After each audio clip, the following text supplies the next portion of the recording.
kubiturwa ukiriho ikuzimu ntatsi nibayo sinzakwibagirwa Yesu wanjye mfashe icupa mu ntoki sinzakwibagirwa wamba bari kunsomyaho ukansomyaho itama rimwe nibyo byonyine bibukunane ndasoma akantu gake ndageza hano uri bukunyima ku nzoga sha uri kunywera kwa mama Korodina ntubizi noneho unyime ku nzoga sha baransomyeho akantu kamwe nta nzoga njye nagwanizera ngenda gukute rekurira inzoga wa gisambo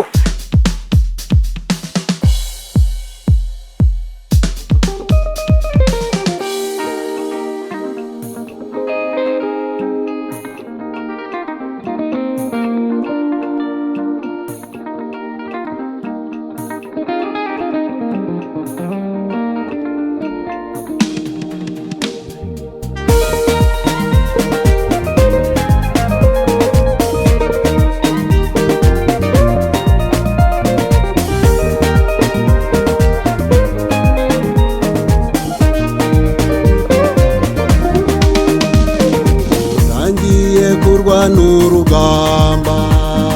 rwo kuzi wawe kurutsinda birakomeye niyo mpamvu nitabaye Yesu hamwe nawe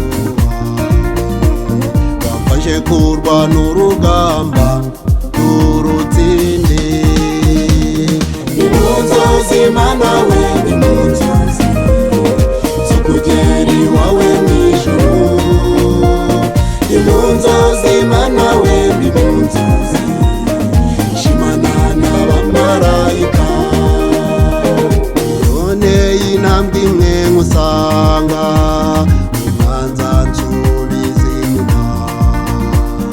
akangabaye ibitero byinshi niyo mpamvu nitabaje Yesu hamwe na roho bamfashe kurwana urugamba turutsinde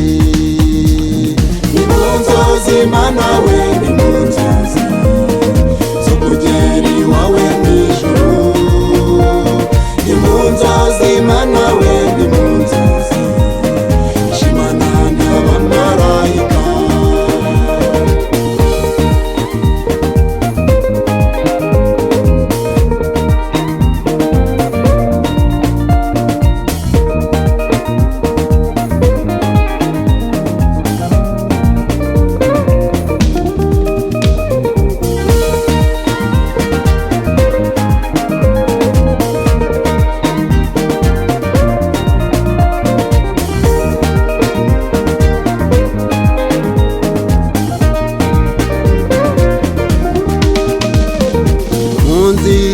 ni wawe mana umwanzi yateze imitego kuyisimbuka birakomeye niyo mpamvu nitabaje Yesu hamwe